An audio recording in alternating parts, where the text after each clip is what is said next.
विश्वं दर्पणदृश्यमाननगरी तुल्यं निजान्तर्गतं पश्यन्नात्मनि मायया बहिर्भूतं यथा निद्रया यः साक्षात् कुरुते प्रबोधसमये स्वात्मानमेवाद्वयं तस्मै श्रीगुरुमूर्तये नमः इदं श्रीदक्षिणामूर्तये।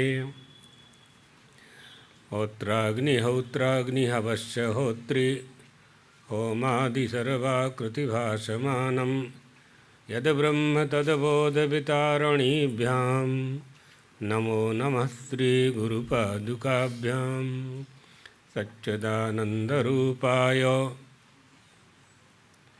विश्वोत्पत्त्यादिहेतवे तापत्रयविनाशाय श्रीकृष्णाय वयं नमः।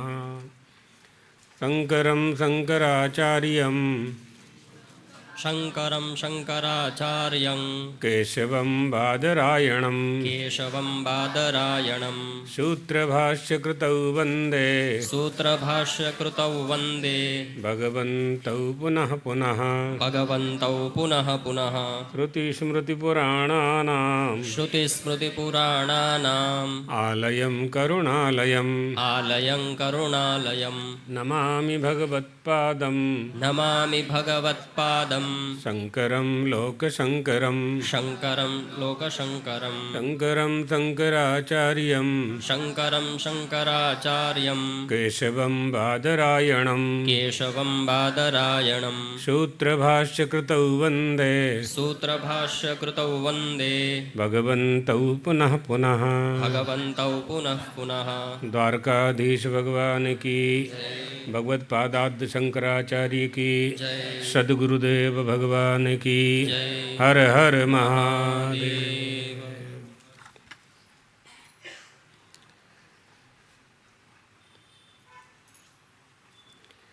तो भगवान ने कहा, अर्जुन का ये जो प्रश्न था, अथ केन प्रयुक्तोऽयं पापं चरति पूरुषः अनिच्छन्नपि वार्ष्णेय बलादपि नियोजितः।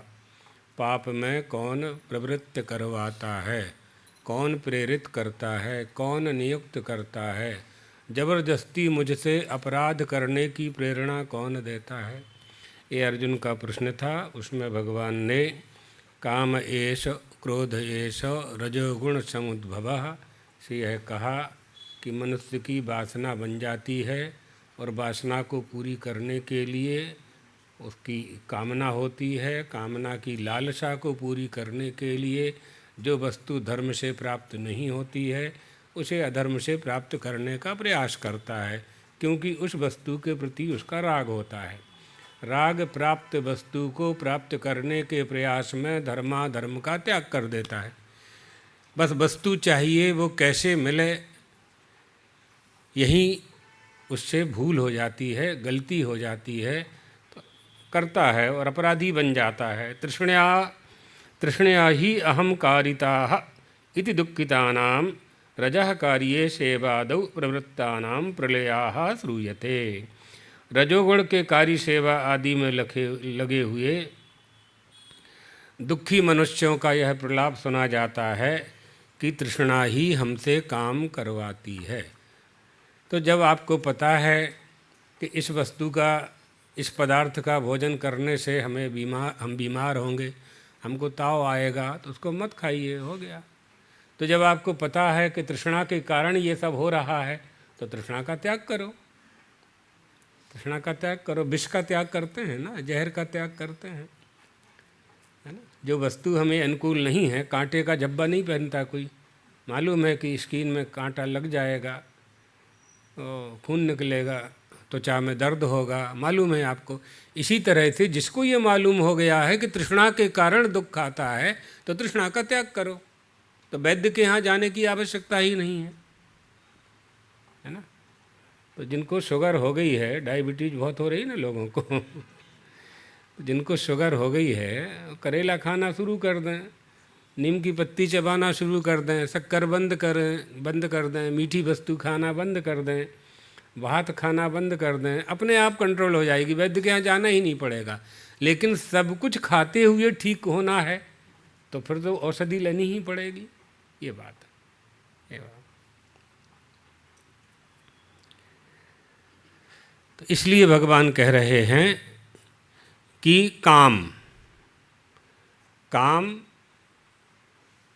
रजोगुण, काम से क्रोध, क्रोध से, ये सब क्रम आप कल सुन चुके हैं।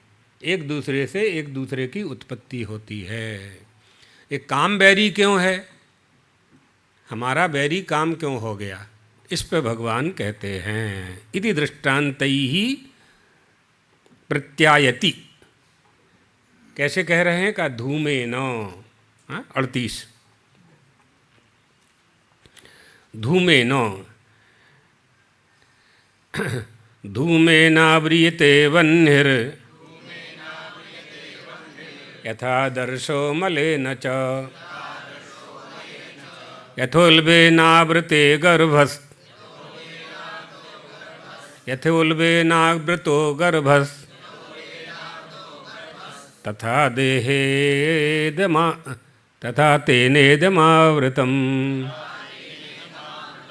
तथा तेनेदमावृतम्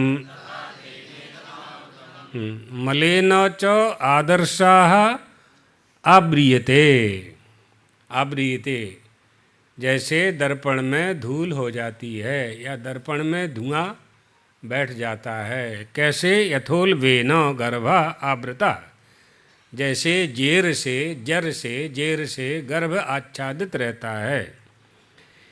इसी तरह से जिस प्रकार धुएं से अग्नि और मैल से दर्पण ढक जाता है, जिस प्रकार से गर्भ ढक जाता है, वैसे ही काम के द्वारा ज्ञान आच्छादित हो जाता है, ढक जाता है। दर्पण आपके चेहरे का निर्माण नहीं करेगा। कोई भी दर्पण देखने वाले जो लोग हैं, जब घर से निकलते हैं ना तो 10 बार दर्पण देखते हैं, कोई चेहरे में परिवर्तन होने वाला नहीं है देखने से। एक बार देख लिया ठीक है लेकिन हमारे कॉलेज में एक बालक था, उसके बड़े बड़े बाल थे, बालिकाओं जैसे बाल थे उसके तो स्नान घर के बाहर गंडी होती है, वहाँ दर्पण था। तो अध्यापक ने देखा, रोज वो कंघी करता था। तो एक दिन अध्यापक ने गिनती की, एक ही बार में खड़े होकर के 35 बार उसने ऐसे ऐसे किया। हमारे ही कॉलेज की बात है। क्या मिलेगा उससे, क्या मिलेगा?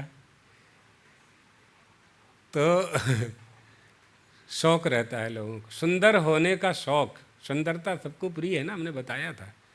सुंदरता सबको अच्छी लगती है, लगनी भी चाहिए, लेकिन इतना ज्ञान होना चाहिए कि वो सुंदरता का निवास कहाँ है, सुंदरता कहाँ निवास करती है, उससे प्रेम करना चाहिए। तो सुंदरता या तो सर्वश्रेष्ठ सुंदरता परमात्मा में है, उनकी छवि में है, उनकी मूर्ति में है, उनकी आकृति में है, या फिर हमारे शुद्ध मन में है। शुद्ध मन में ये जो अंतःकरण रूपी दर्पण है, इसको हमेशा शुद्ध रखना है। जैसे आप मैले दर्पण में अपना चेहरा देखेंगे तो आप कितने ही सुंदर हों, चेहरा तो मैला ही दिखेगा, क्योंकि दर्पण के ऊपर धूल बैठी है, दर्पण के ऊपर धुआं बैठा है। धूमेन आव्रियते, धुआं लगा हुआ है या धूल डस्ट बैठी हुई है, तो आप कितने ही सुंदर हैं, बिल्कुल चाइना से ज़्यादा तब भी आपका चेहरा मैला ही दिखेगा, क्योंकि आपके दर्पण में धूल है। इसी तरह से परमात्मा के यदि दर्शन करना है तो अंतःकरण रूपी, हृदय रूपी दर्पण निश्चल होना चाहिए, निष्कपट होना चाहिए, बिल्कुल निष्कपट होना चाहिए। कैतवोत्र परमो निर्मत्सराणाम सताम, कपट रहित होना चाहिए। मुकुरमल नयरु नयन विहीना, राम रूप देखहि किमु दीना। मुकुर माने दर्पण। पहले मुकुर होता था, कांच के अना तो थे नहीं उस समय, तो कांसे के बर्तन, कांसे की थाली को राजा रानियों को चेहरा देखने के लिए साफ किया जाता था, रगड़ा जाता था, उसमें चेहरा देखते थे। इस तरफ आ जाओ। उसमें चेहरा देखते थे, उसको मुकुर कहते थे। अब मुकुर अगर मैला है, मुकुर मलिन अरु नयन विहीना, राम रूप देखहि किमु दीना। जिसका मुकुर मलिन है, दर्पण मलिन है, उसमें सुंदर चेहरा दिखाई नहीं पड़ेगा। और कोई नयन विहीन है तो कितना ही बड़ा दर्पण उसके सामने रख दें आप, क्या देख पाएगा? वो नहीं देख पाएगा।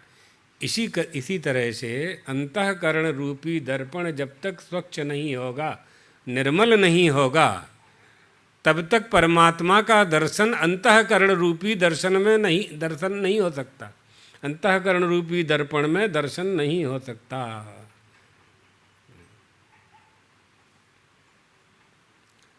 निर्मल मन जन सो मोहि पावा, मोहि कपट छल छिद्र न भावा। मन मलिन तन सुंदर कैसे, विषरस भरा कनक घट जैसे। कनक माने सोना, सोने का घड़ा है और जहर भरा हुआ है। बहुत सुंदर हैं, बहुत सुंदर हैं। और दुबई से क्रीम बुला करके खूब चेहरे में पोत ली है और सुंदर हो गए, और अंदर कपट भरा हुआ है ना? अंदर कपट भरा हुआ है। पुत्र पिता से कपट कर रहा है, बहू सास से कपट कर रही है, सास बहू से कपट कर रही है, नंद भाभी से कपट कर रही है, भाभी नंद से कपट कर रही है। क्या काम की सुंदरता है?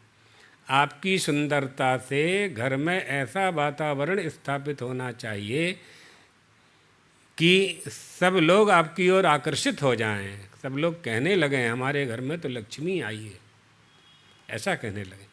तब बहू का आना सार्थक होता है। ये कब होगा? जब तुम्हारी प्रत्येक क्रिया में सुंदरता होगी। सुंदरता कब होगी? जब आपको अपने कर्तव्य का बोध होगा। कर्तव्य का बोध कब होगा? जब धर्म का पालन करोगे। सीधी सीधी तो बात, कितना सरल है। इससे सरल कौन प्रवचन करेगा, है ना?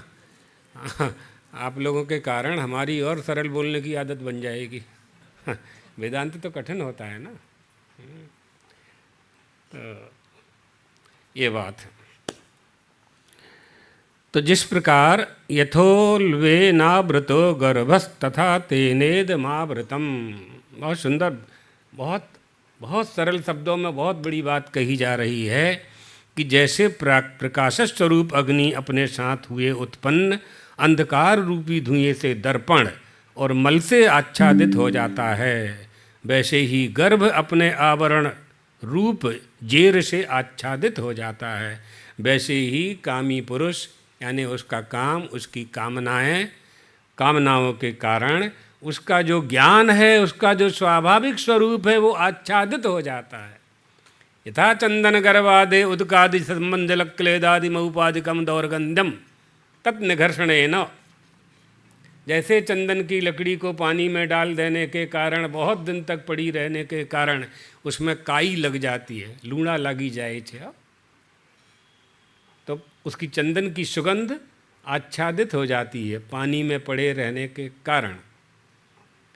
तो चंदन लेने के लिए बालक जाने लगा मलयागिरी पर्वत, मैसूर, वहाँ से चंदन लाऊंगा। दादाजी ने कहा कहाँ जा रहे हो? कहा कि चंदन लेने जा रहे हैं। अपने घर में तो चंदन है नहीं, उसमें चंदन की सुगंध नहीं है। तो दादाजी ने कहा हमारे पास लाओ। तो उनके पास लाए। तो ईंटा होती है ना, तो उसको उन्होंने धूप में पहले चंदन की लकड़ी को सुखाया और सुखा करके ईंटा ऊपर से घिस दी और काई अलग हो गई। शुद्ध जल से उसको धोया, सूंघो, अब सुगंध आ गई उसमें।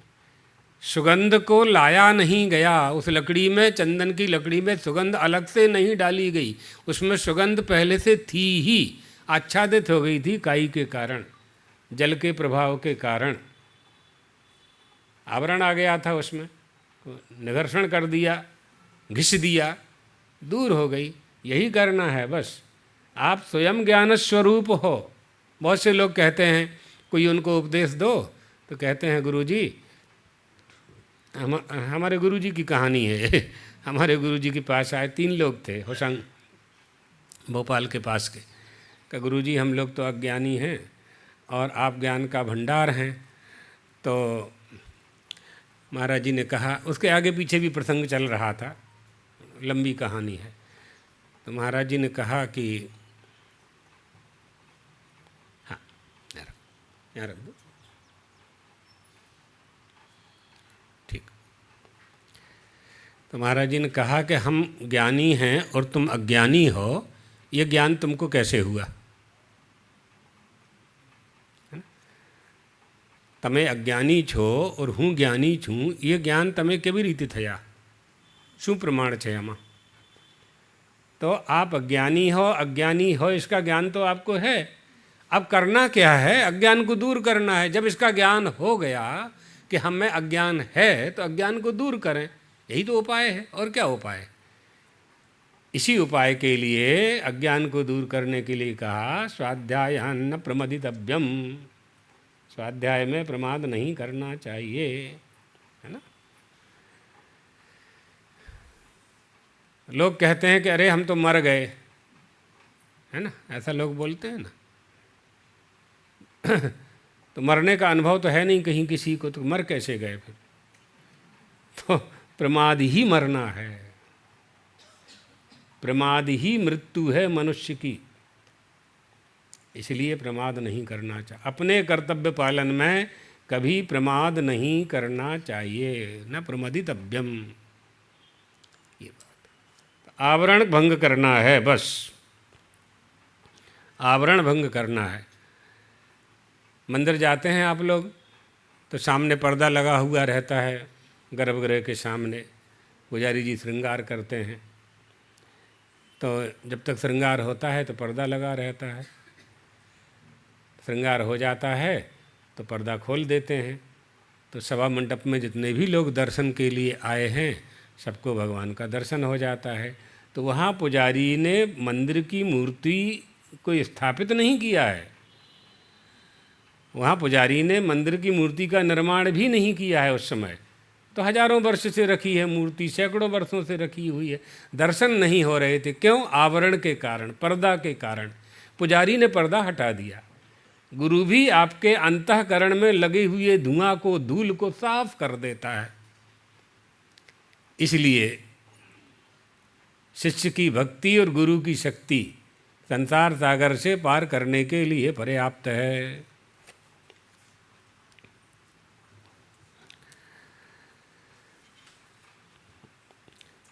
तो जैसे गर्भ अपने आवरण रूप जेर से आच्छादित होता है, वैसे ही काम से ज्ञान आच्छादित हो जाता है। गर्भवेष्टनेन जरायुजा है ना, जरायुणा आवृतः आच्छादिताः गर्भाः तथा तेन इदम आवृतम। किं पुनः तत् इदम शब्दवाच्यम यत् कामेन आवृतम इति उच्यते। तो फिर यह प्रश्न आया कि इदम शब्द से संकेत किया गया है, तो जो काम से आच्छादित है वह कौन है?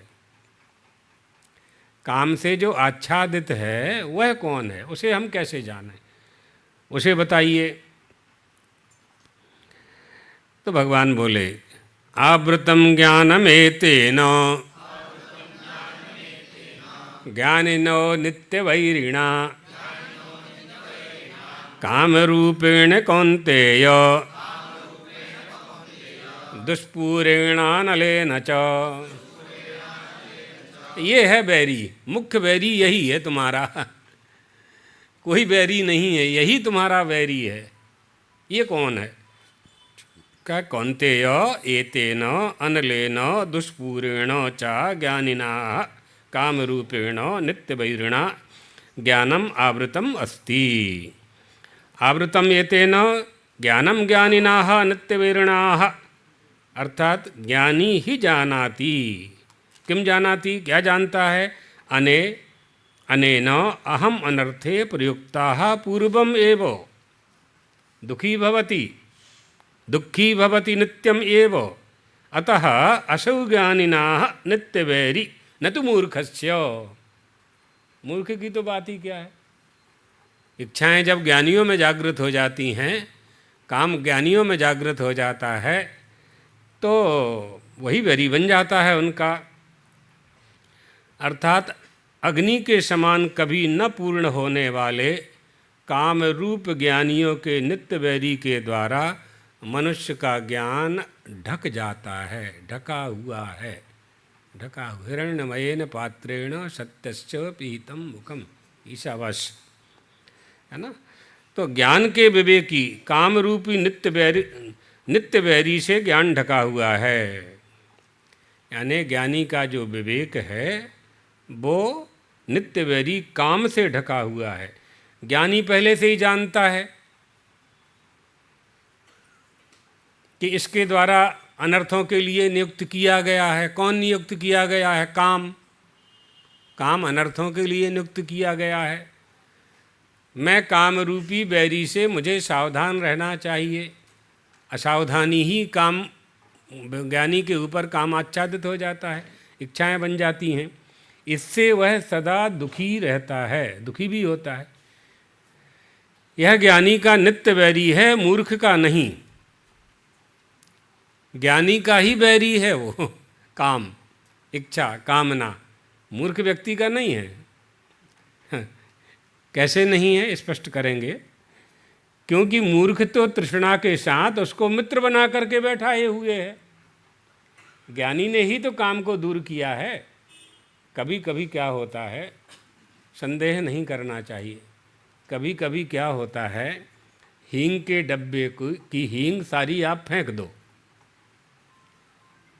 और 1 साल बाद भी डब्बे का ढक्कन खोल के सूंघोगे तो हींग की सुगंध उसमें आएगी। हींग की सुगंध तो डब्बे में आएगी, हींग नहीं है उसमें। इसी तरह से कभी कभी जो पढ़े लिखे महापुरुष हैं, जो ज्ञानी हैं, उनमें इस तरह से काम आच्छादित होता है, होता नहीं है नहीं, ढक गया है। दूर कर दो, दूर कर देना चाहिए। दूर करने का उपाय वो जानते भी हैं। और मूर्ख तो तृष्णा के समय उसी को मित्र समझ लेता है ना। नित्य बैरी न तो मूर्खस्य अतः असौ ज्ञानिनाः नित्य बैरी न तो मूर्खस्य सा ही कामम तृष्णा काले मित्रम। अर्थात जब उसके परिणाम स्वरूप उसे दुख प्राप्त होता है तब वह समझता है कि मैं तृष्णा के कारण मारा गया, दुखी किया गया हूँ। पहले नहीं जानता, इसलिए यह काम ज्ञानी का ही नित्य बैरी है। काम ही ज्ञानी का नित्य बैरी है। इसलिए कोई इच्छा नहीं करनी चाहिए। निर्ममो, ममता रहित हो जा, अहंकार रहित हो जा।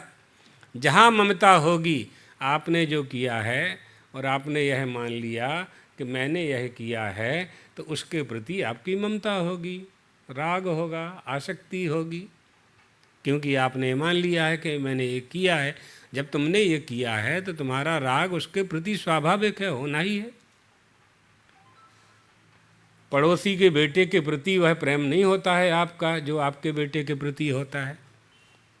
पड़ोसी की बेटी की प्रति वो लागणी नहीं होती है आपकी जो आपकी बेटी की प्रति होती है। तो आप किस वस्तु को सुरक्षित करते हैं, जिसको आप महत्व देते हैं, आप महत्व किसे देते हैं? जो आपके लिए उपयोगी है, आपके काम पड़ती है, जिससे आपका प्रेम है, जिसमें आपकी ममता है, उसी को आप महत्व देते हैं। जिसको आप महत्व देते हैं उसकी आप रक्षा करते हैं। यही नियम है, उसकी आप रक्षा करते हैं। तो जिसकी आप रक्षा करते हैं, आपत्ति में वो वस्तु आपके काम आती है ना। ये बात, धन को तिजोरी में रखते हैं तो आपत्ति में धन काम आता है। ज्ञान को कंठस्थ करते हैं तो शास्त्रार्थ के समय ज्ञान उद्बुद्ध होता है। आपके मुख में सरस्वती बैठ जाती है, तो उस मुख में सरस्वती बैठाने के लिए अध्ययन तो करना ही पड़ेगा। ये बात है।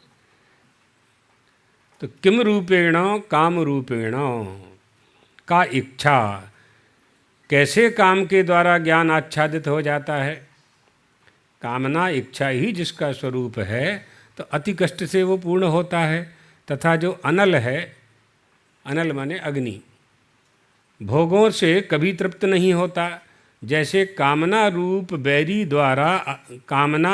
बैरी द्वारा आच्छादित है, माने ज्ञान आच्छादित है, इसी तरह से ज्ञान को आच्छादित करने वाला होने के कारण जो बैरी है वह काम कहाँ रहने वाला है, वह काम कहाँ रहता है, कहाँ निवास करता है।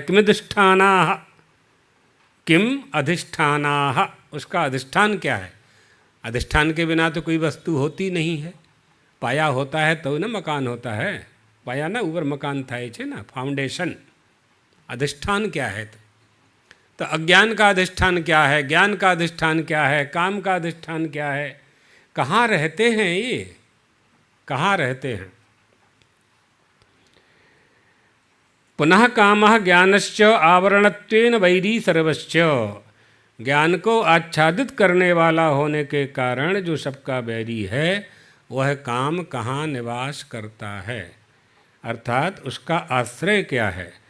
क्योंकि शत्रु के रहने का स्थान जान लेने पर सहज में ही उसका नाश किया जा सकता है, सहज में उसका नाश किया जा सकता है कि वो कहाँ रहता है।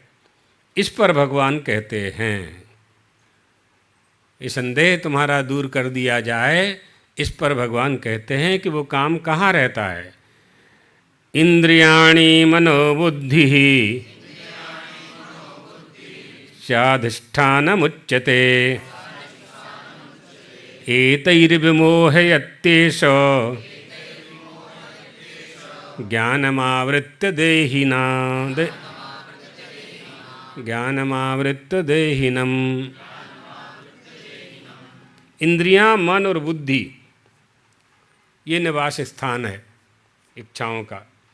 यह काम मन बुद्धि और इंद्रियों के द्वारा ही ज्ञान को आच्छादित करके जीव को मोहित करता है, यही जीव को मोहित करने वाला है। कैसे? इनको अधिष्ठान स्थान बताया गया है। अधिष्ठानम इति आश्रयः उच्यते। एतैः इंद्रियादिभिः आश्रयैः विमोहयति, विमोहयति यानी विविधम मोहयति। एषः कामः ज्ञानम आवृत्य आच्छाद्य देहिनम, देहिनम माने शरीरिणम, शरीर को। तो इंद्रिय, मन और बुद्धि इन सब का जो अधिष्ठान है अर्थात रहने का स्थान है यह काम, आश्रयभूत इंद्रियों के द्वारा ज्ञान को आच्छादित करके इस जीवात्मा को नाना प्रकार से मोहित करता रहता है। जबकि ऐसा है कि तस्मात् त्वमिन्द्रियाण्यादौ नियम्य भरतर्षभ पाप्मानं प्रजह्येनं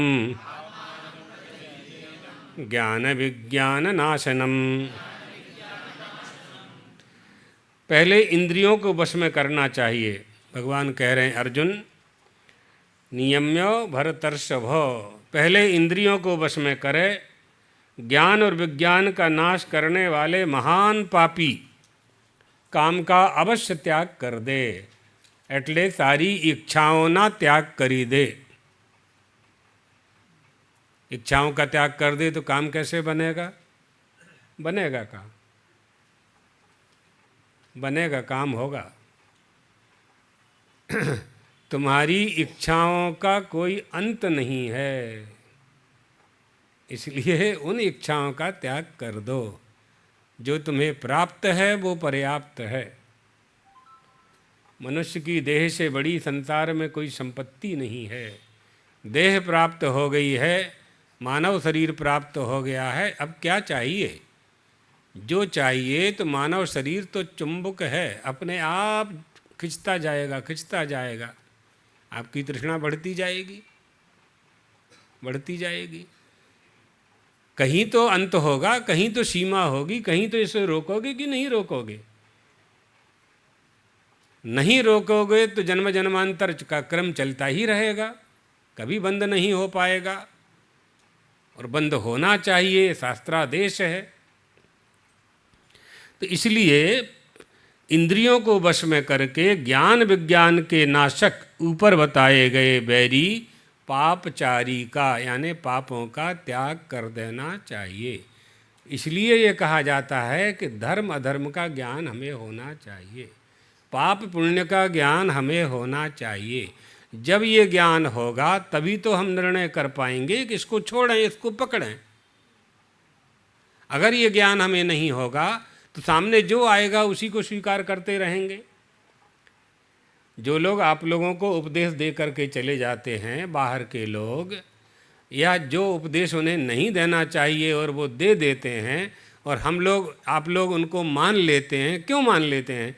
कि वह ज्ञान हमको नहीं है, और अगर वह ज्ञान हमें हो तो उस ज्ञान में वो जो मिलावट की जा रही है हम उसे स्वीकार नहीं करेंगे। जो गोपालक है वो जान जाता है कि दूध में पानी है डाला गया, जो जिसके खुद घर में खुद गाय है वो समझ जाएगा कि इस पानी में, दूध में मिलावट है। तो असली और नकली इसकी पहचान आप कैसे करेंगे? जब आपके पास खुद ही ज्ञान होगा तब ना। ज्ञान कैसे प्राप्त होगा? हमें पढ़ना चाहिए। हमारे धर्म ग्रंथ, हमारा इतिहास, हमारा राष्ट्रवाद, हमारा धर्म विज्ञान, इस सब का अध्ययन हमें करना चाहिए। हमारी शिक्षा पद्धति का, भारतीय शिक्षा पद्धति का भारतीयकरण होना चाहिए। हमारी धार्मिक शिक्षा का भारतीयकरण होना चाहिए। हम भारत देश में रहने वाले लोग हैं। हमारी संस्कृति और संस्कार का उपदेश देने वाले तमाम ग्रंथ हमारे पास उपलब्ध हैं। हजारों लाखों ग्रंथ नष्ट कर दिए जाने के बाद भी उपलब्ध हैं। उनका अध्ययन करना चाहिए और अपने बच्चों को कराना चाहिए। जब हम ऐसा कर पाएंगे तो निश्चित रूप से कोई भी उपदेश देकर हमें जाएगा तो उसमें विवेक शक्ति हमें प्राप्त होगी, हमें विवेक शक्ति प्राप्त होगी। जब हिंदू लोग अपने धर्म ग्रंथों को नहीं पढ़ते हैं तो दूसरे धर्मावलंबी या संप्रदाय वाले, रिलीजन वाले जो सुना के चले जाते हैं हम सुन लेते हैं। उत्तर नहीं है आपके पास। क्यों? आपने ज्ञान प्राप्त नहीं किया है, आपने बोध प्राप्त नहीं किया है, आपने परंपरा से अध्ययन नहीं किया है, गुरु मुख से अध्ययन नहीं किया है। आप उत्तर नहीं दे पाते। दूसरे धर्म वाले जब आपके बच्चों से प्रश्न करते हैं तो उत्तर नहीं दे पाते, क्योंकि उनके तो उनकी सीमित व्यवस्था है। सीमित व्यवस्था में उतना ही ज्ञान उनको चाहिए, बस सीमित ही ज्ञान है उनका। जब हमारे बालक हमारे धर्म ग्रंथों को पढ़ेंगे तो कोई भी प्रश्न वो लोग करेंगे, कोई करेगा तो उसका सम्यक उत्तर दे पाएंगे, देना चाहिए ये बात। तो सबसे पहले एक भगवान कह रहे हैं कि शास्त्र और आचार्य के उपदेश से आत्मा और अनात्मा, विज्ञानम विशेषतः तदनुभवः तयोः ज्ञान विज्ञानयोः श्रेय प्राप्ति हेतोः नाशनम प्रजा इहि आत्मनः परित्यज्य। अभिप्राय यह है कि इंद्रियों को वश में करके ज्ञान विज्ञान के नाशक ऊपर बताए हुए बैरी का त्याग करना चाहिए। कौन बैरी है? काम एष क्रोध एष और रजोगुण समुद्भव महाशना महापापमा विद्ये नहीं भैरणा। वो काम है, वो क्रोध है, वो लोभ है, वो मद है, वो मत्सर है, ये सब हमारे बैरी हैं। इन पर विजय प्राप्त किए बिना आप आगे नहीं बढ़ सकते, अपनी आध्यात्मिक उन्नति नहीं कर सकते। भौतिक उन्नति तो कर ली, मकान अच्छा बन गया, बंगला अच्छा बन गया, घर के सामने सड़क अच्छी हो गई, गार्डन बगीचा अच्छा हो गया, सब कुछ अच्छा हो गया है, लेकिन सुख शांति नहीं मिली। तो उस सुख शांति को पाने के लिए आध्यात्मिकता चाहिए, अध्यात्म विद्या चाहिए। अध्यात्म विद्या जहाँ से प्राप्त होती है उसे प्राप्त करना चाहिए। कहाँ प्राप्त करेंगे? तो कहा ज्ञानम शास्त्रतः आचार्यताः। हाँ, आचार्य के द्वारा। आचार्य पादमादत्ते पादम शिष्यम समेदयः पादम स ब्रह्मचारिभ्यः पादम कालक्रमेण च। कैसे विद्या प्राप्त होगी? आचार्य पाद, एक पाव विद्या समझ लो, 4 विभाग कर लो, तो 1 पाव विद्या तो आचार्य से प्राप्त हो जाएगी, और 1 पाव विद्या ब्रह्मचारियों के द्वारा आपस में चर्चा करके, स्वाध्याय आपस में बैठ करके चर्चा करके प्राप्त हो जाएगी। हाँ, पादम स ब्रह्मचारिभ्यः, और स्वमेधया, और पूर्व जन्म के संस्कार से स्वमेधया प्राप्त होगी। और पादम कालक्रमेण च, पाद कालक्रम के अनुसार अपने आप प्राप्त हो जाती है। तो ये 4 उपाय बता दिए। आचार्य पादमादत्ते, पादम शिष्यस्वमेधया, पादम स ब्रह्मचारिभ्यः, पादम कालक्रमेण च, कालक्रम से प्राप्त हो जाती है ये आचार्य। और आचनोति च शास्त्रार्थम, वही है ना। हाँ, इस तरह से यहाँ बता रहे हैं भाष्यकार भगवत पाद कि शास्त्र और आचार्य के उपदेश से आत्मा अनात्मा, पाप पुण्य, धर्म अधर्म, विद्या अविद्या आदि पदार्थों का बोध होता है। इसी का नाम तो ज्ञान है। ज्ञान किसे कहते हैं? यही तो ज्ञान है। इसका जो विशेष रूप से अनुभव है उसका नाम विज्ञान है। ज्ञान विज्ञान सहितम, विशेष अनुभव जो होता है वही विज्ञान है। तो अपने कल्याण की प्राप्ति के कारण उस ज्ञान और विज्ञान का को यह काम नष्ट करने वाला है, इसलिए इस काम का परित्याग करना चाहिए। अब उसका परित्याग कैसे करें? विद्या को समझें, अविद्या को समझें, परा को समझें, अपरा को समझें, है ना, तभी न त्याग करेंगे। तो आपके लिए क्या उपयोगी है? जड़ चेतन गुण दोषमय विश्व की न करतार, उस कर्ता ने सब चीज़, सब हर वस्तु का निर्माण किया है। माँ ने आपका निर्माण किया है, तो माँ का निर्माण भी किसी ने किया है ना। फिर माँ से बेटी का निर्माण हुआ है, और माँ से भाई का, बेटा का निर्माण हुआ है, दोनों बहन भाई हो गए हैं। और दूसरे गांव में भी ऐसे ही बेटा और बेटी हुए हैं, फिर वो 20-25 साल में पति पत्नी हो गए हैं। क्या विचित्र खेल आप देखिए, कहाँ से पति पत्नी हो गए वो, कैसे पति पत्नी हो गए। अब यहाँ धर्म आएगा, यहाँ धर्म आओ से बच्चे हो, वहाँ अग्नि आएगी, वहाँ सप्तपदी आएगी, वहाँ पाणी ग्रहण आएगा। इमाम कन्याम, है ना, इस कन्या को मैं दे रहा हूँ। लक्ष्मी स्वरूपिणी है ये, लक्ष्मी स्वरूपिणी। और वर को क्या बोलते हैं? हाँ, विष्णु स्वरूपिणी। क्या हमारी संस्कृति आप देखिए, यहाँ कहाँ भोग है, कहाँ काम है, कहाँ क्या है। यहाँ कर्तव्य है, कर्तव्य है, वंश वृद्धि है, धर्म का पालन है। इसलिए कहा धन्यो गृहस्थाश्रम, गृहस्थाश्रम धन्य है, ये तदर्थ धन्य है, धर्म का पालन करने के लिए धन्य है, भोग भोगने के लिए नहीं। तो वो विद्या कहाँ से प्राप्त होगी? का आचार्यतः च आत्मादीनाम अवबोधः, विज्ञानम विशेषता तदनुभवः। ज्ञान हो गया और विशेष अनुभव हो गया, विशेष अनुभूति हो गई, वो विज्ञान है। विज्ञान माने तसला फावड़ा गैंती लोहा लक्कड़, ये विज्ञान नहीं है, ये सब औजार हैं। ये विज्ञान है। इनसे जो निर्मित होने वाली वस्तु है उसका जो मूल स्वरूप है वो विज्ञान है। अर्थात ज्ञान के द्वारा संसार के सारे पदार्थों को एकत्रित किया जा सकता है। विज्ञान के द्वारा अंतःकरण के परमात्मा को प्रकाशित किया जा सकता है।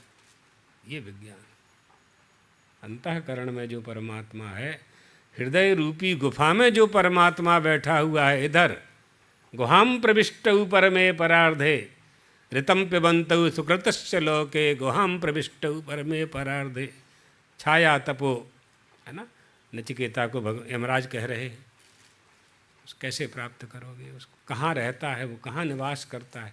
हृदय रूपी गुफा में निवास करता है। अब गुफा में तो अंधेरा होता है, प्रकाश चाहिए। तो जैसे गुफा में जाने के लिए प्रकाश चाहिए, उसी तरह से अंतः का हृदय रूपी गुफा में से परमात्मा के दर्शन करने के लिए भी प्रकाश चाहिए। न भाति तत्र सूर्यो न चंद्र तारकम नेमा विद्यतो भांति कुतो यम अग्नि। कैसे कैसे प्रकाश मिलेगा?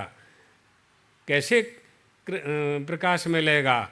हजारों सूर्य, हजारों चंद्रमा, हजारों ज्योतियाँ, हजारों दीपक, हजारों लोटिया बल्ब, ये अज्ञान अंधकार को दूर नहीं कर सकते। ये अंधकार को दूर कर सकते हैं, लेकिन मनुष्य के अज्ञान अंधकार को दूर नहीं कर सकते।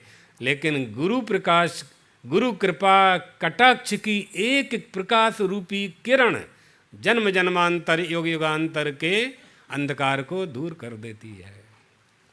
वो गुरु चाहिए। ऐसा गुरु चाहिए जो हमारे अज्ञान को दूर कर दे, है ना?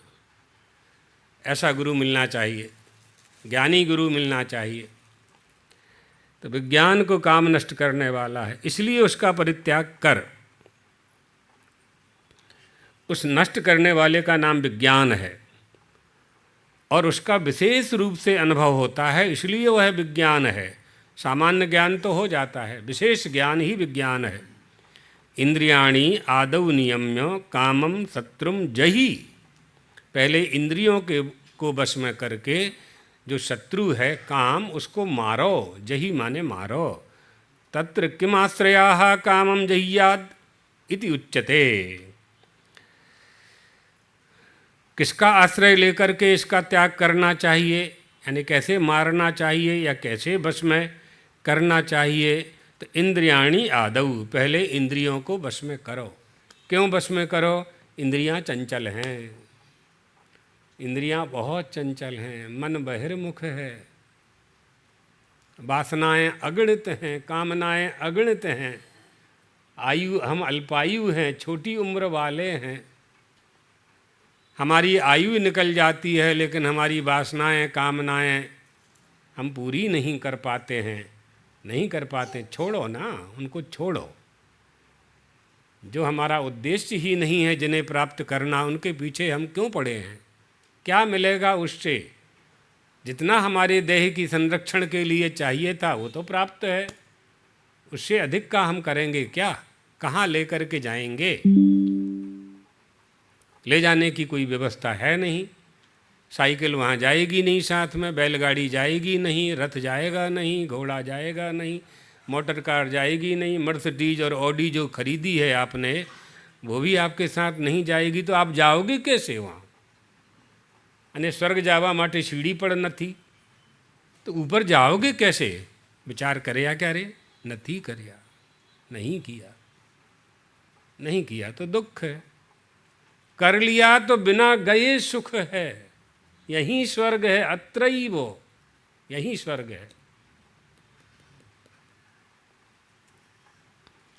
तो भगवान कह रहे हैं अर्जुन, पहले इंद्रियों को वश में करके काम रूपी शत्रु को पहले त्याग कर, इसका त्याग कर। और किसका आश्रय लेकर के इसका त्याग कर?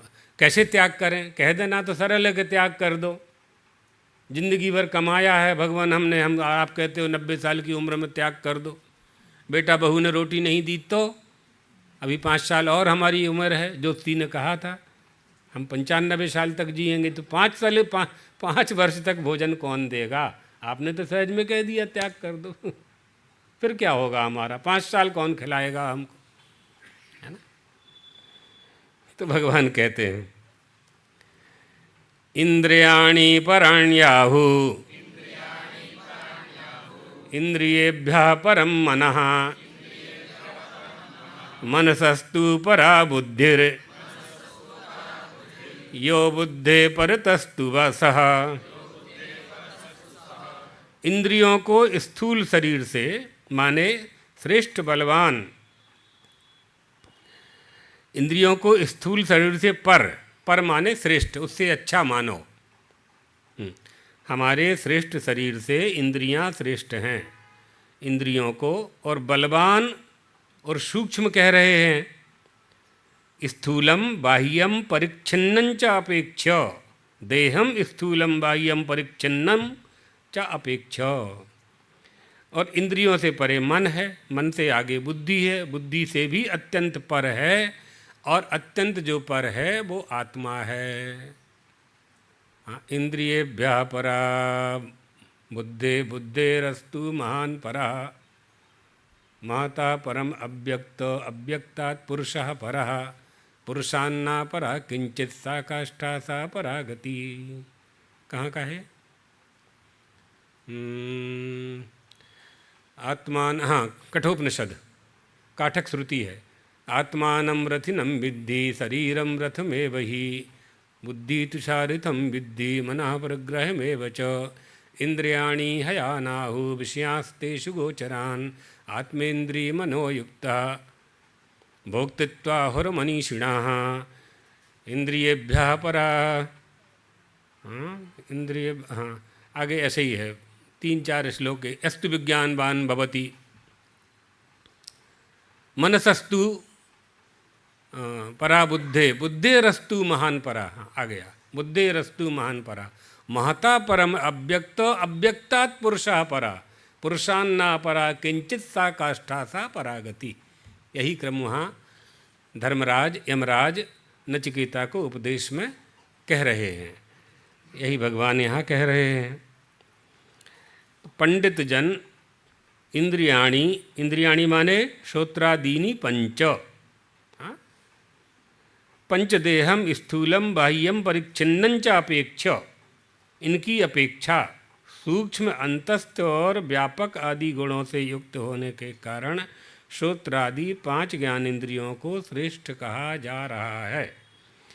इंद्रियों की अपेक्षा संकल्प विकल्प मन को श्रेष्ठ कहा जा रहा है, और मन की अपेक्षा निश्चयात्मिका बुद्धि को श्रेष्ठ कहा जा रहा है।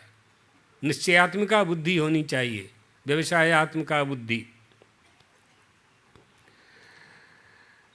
और जो बुद्धि पर्यंत समस्त दृश्य पदार्थों में अंतर्व्यापी है, जिसके विषय में उस आत्मा को इंद्रिय आदि आश्रयों से युक्त मान करके ज्ञानावरण द्वारा मोहित किया गया है, ज्ञान के ऊपर जो आवरण आ गया है, वह बुद्धि का भी दृष्टा परमात्मा सबसे श्रेष्ठ है। सा काष्ठा सा परागति, उच्छेल्ला गति है, उसको प्राप्त कर लेना, यानी हमने सब कुछ प्राप्त कर लिया, सब कुछ प्राप्त कर लिया। एक दूसरे से एक दूसरे की श्रेष्ठता बता करके यह बता रहे हैं कि अंत में आत्मा ही श्रेष्ठ है, परमात्मा ही श्रेष्ठ है, उसको जानना चाहिए। इसके बाद क्या है कि एवं बुद्धे परम बुद्ध्वा संस्तभ्यात्मानम् आत्मना जहि शत्रुं महाबाहो कामरूपम दुरासदम। इस प्रकार बुद्धि से पर अर्थात सूक्ष्म, बुद्धि से आगे जो सूक्ष्मता है वह है, और बलवान और अत्यंत श्रेष्ठ आत्मा को जानकर बुद्धि के ही द्वारा मन को वश में करके, हे अर्जुन, तुम काम रूप दुर्जय शत्रु को मार सकते हो। काम माने इच्छा, यही शत्रु है। इस शत्रु का वध कर सकते हो, या इसको वश में कर लो, वश में कर लो। घोड़ा को वश में करते हैं ना, घोड़ा को कोई मारता थोड़ी है वश में ही कर लेता है। बैठने वाला घुड़सवार जो होता है उसके हाथ में लगाम होती है, और उसके पैर में एड़ी जो होती है, एड़ी से वो यहाँ ऐसे दबाता है तो घोड़ा समझ जाता है कि मुझे किस तरफ जाना है, दाएं जाना है कि बाएं जाना है, कि सीधे चलना है कि तेज दौड़ना है, कि धीमे चलना है, कि खड़े हो जाना है, सब समझ जाता है वो। कर लो बस में इसको भी, है ना। इस प्रकार बुद्धि अति श्रेष्ठ आत्मा को जानकर आत्मा से ही आत्मा का स्तंभन करके सम्यक स्तंभनम कृत्वा, सम्यक स्तंभनम कृत्वा आत्मानं स्वेन एव आत्मा संस्कृतेन मनसा सम्यक समाधय। आत्मा का स्तंभन करके शुद्ध मन से अच्छी प्रकार आत्मा को समाधिस्थ कर ले। जही एनम शत्रु, इस काम रूप जो दुष्ट शत्रु है, जो दुर्जय है, जिस पर सहज में विजय प्राप्त नहीं की जा सकती है, उस पर विजय प्राप्त करो। काम रूपम दुरासदम, ये दुर्विज्ञेय विशेषणों से युक्त काम को मार दे। दुखेन आसदाह आसादनम प्राप्ति यस्य तम दुरासदम, अर्थात जो दुख से वश में किया जाता है, कष्ट से वश में होता है, जल्दी वश में नहीं होता है ना। आतंकवादी कहाँ जल्दी वश में होते हैं? नहीं, सरकार बहुत प्रयास करती है, पुलिस वाले बहुत प्रयास करते हैं, सेना बहुत प्रयास करती है, लेकिन कहीं ना कहीं बम फोड़ ही देते हैं। वो बड़ी मुश्किल से बस में आते हैं। तो ये दुष्ट हैं, ये दुष्ट हैं। उन्हें नहीं मालूम है कि हम क्या प्राप्त करना चाहते हैं, क्यों प्राप्त करना चाहते हैं, क्यों ऐसा कर रहे हैं। इनको मारने से क्या मिलेगा, इनके मर जाने से तुम कैसे सुखी हो सकते हो, कभी विचार नहीं करते। इसीलिए तो मारने वाला दूसरे को मारता है। क्या उसके मारने से आपको सुख की प्राप्ति हो सकती है? नहीं हो सकती है। सुख कैसे प्राप्त होता है, इसका ज्ञान पहले प्राप्त करना चाहिए। इसलिए इच्छा रूपी दुर्जय शत्रु को अपने बस में कर लेना चाहिए, मार देना चाहिए। अर्थात इच्छाओं को ही मारना है। और वो बड़े दुख से वश में होते हैं, जल्दी वश में नहीं होते हैं। कष्ट होता है उनको वश में करने में, त्याग करना पड़ता है ना। 50 साल से लगातार जो चाय पी रहा है, उसको डॉक्टर कहता है कि कल से चाय छोड़ दो, बड़ा कष्ट होता है उसको, जल्दी नहीं छोड़ पाता। इसी तरह से काम, क्रोध, लोभ, मोह, मद, मत्सर ये जन्म जन्मांतर से हमारे साथ ही पैदा हो रहे हैं, हमारे ही शरीर में निवास कर रहे हैं। हमने उनको भाड़ुआत बना लिया है, किराएदार बना लिया है। भाड़ुआत तो जल्दी खाली नहीं करता ना। एक बार भाड़ुआत तुम्हारा घर में बैसी जाए, पछी करो तुम्हें कोर्ट कचहरी, बहु मुश्किल। तो इसलिए ये जल्दी खाली नहीं करते, दुख से, बड़े दुख से ये जाते हैं। और जब जाते हैं तो ऐसा सुख प्राप्त होता है कि वो सुख जाने वाला नहीं होता। मनुष्य का मुख्य उद्देश्य क्या है? मानव मात्र नो लक्ष्य सूझे आत्यांतिक सुख की प्राप्ति और आत्यांतिक दुख की निवृत्ति, यही इसका मुख्य उद्देश्य है।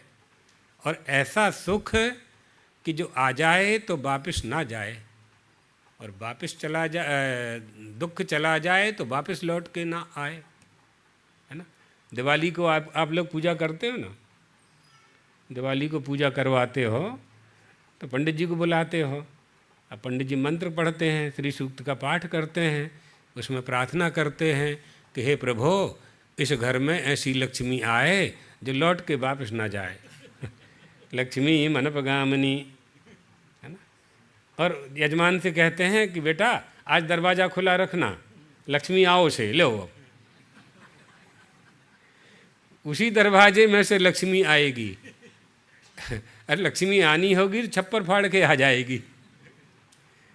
लेकिन वो समझाने का तरीका कि भवन का उद्घाटन रखना, एक मानसिकता तैयार करते हैं ब्राह्मण देवता, ताकि यजमान के मन में लक्ष्मी के प्रति श्रद्धा बने, निष्ठा बने। और दीपावली को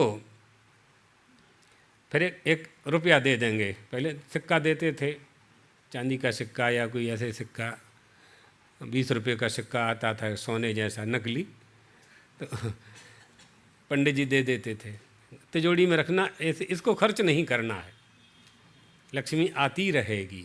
ये सब टोटका हैं हमारे, ये सब बातें व्यर्थ नहीं हैं, व्यर्थ नहीं है, ये सब परंपराओं में है।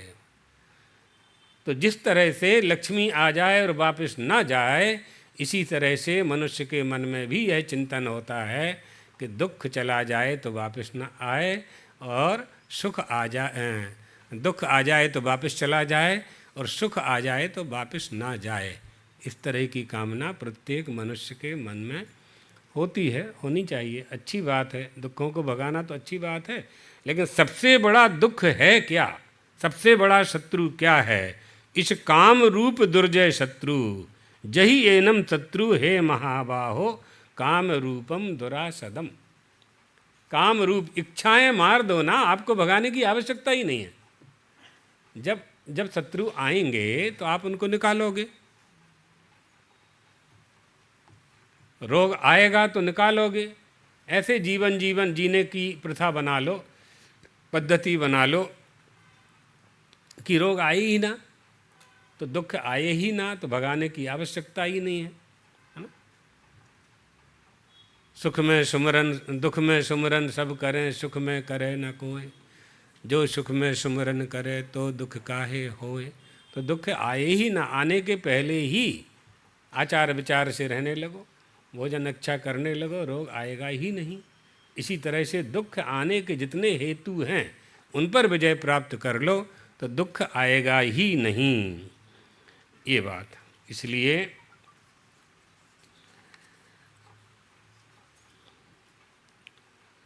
ये गीता जी का 3रा अध्याय पूरा हुआ है ना आज। तो यहीं तक रहने देते हैं आज, कल से 4था अध्याय प्रारंभ करेंगे अपने लोग। हाँ, कल शाम को जो प्रश्न किया था आए होंगे।